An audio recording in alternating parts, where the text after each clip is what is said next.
Hey y'all, so I have been thinking of a video idea for a while now because I've kind of just ran out of things right now. Plus we have the baby 24/7, so it's constant.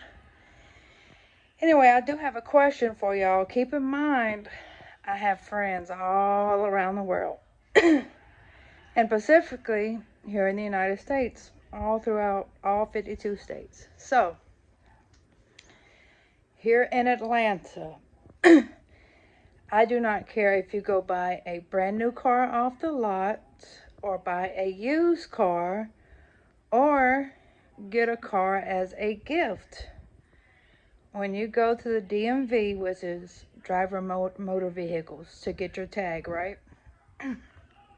For a brand new car.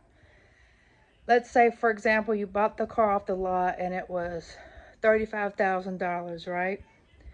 Well, when you go to the tag office, they go by the Kelley Blue Book value. So that $35,000 car, the Kelley Blue Book value might be $35,000. So in order to get your tag and everything, you have to pay that $35,000, right? Plus the $20 for the tag. That's the lower tax is tax. So if you go get a used car right now, and I hope you kids are listening too, the ones that's teenagers and wanting to jump out here and get you a nice little car, you might get out here and say, hey, I found a 2016 Chevy Malibu for $800. I've got a deal. And it's only got 120,000 miles on it, right? In their mind, they think they got a deal.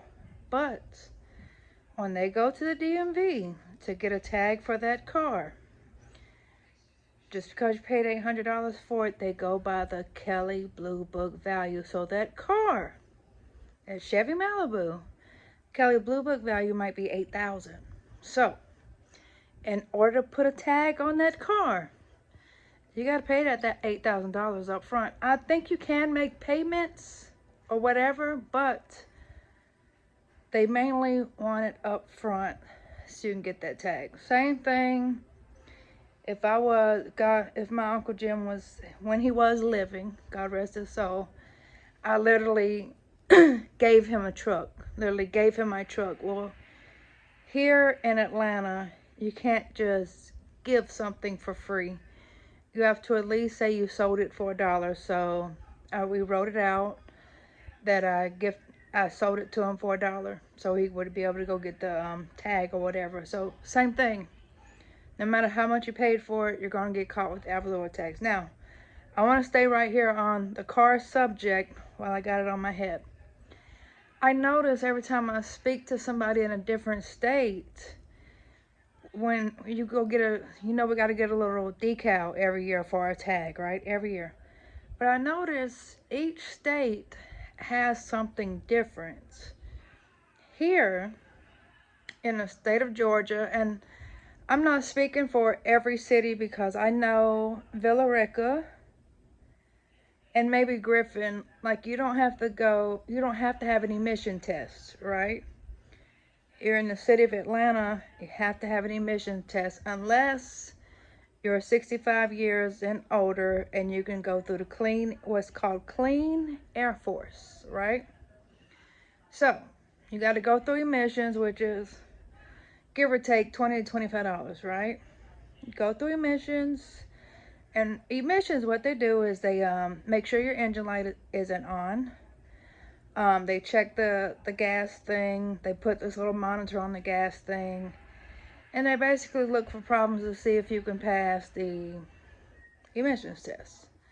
So, give or take $20, $25, you get your emissions test, and then it's automatically uploaded on the computer and sent over to the DMV. So once your emissions is done, you go to the DMV and you pay $22 for a new decal for your car. That's it. Every year, $22. That's it. But I've noticed when I talk about this to other people, it's like they call it something completely different. They might pay $480 a year or such and such taxes, and some of them are even paying taxes for tires and stuff like that. And that's the part I didn't know about. But if you are coming to the state of Georgia, the city of Atlanta, be prepared to pay Avalure tax. Yes, they go by the Kelley Blue Book value of that vehicle. And if you live in a different state, put down here in the comments like what you have to do every year to keep your tag updated. I would love to know.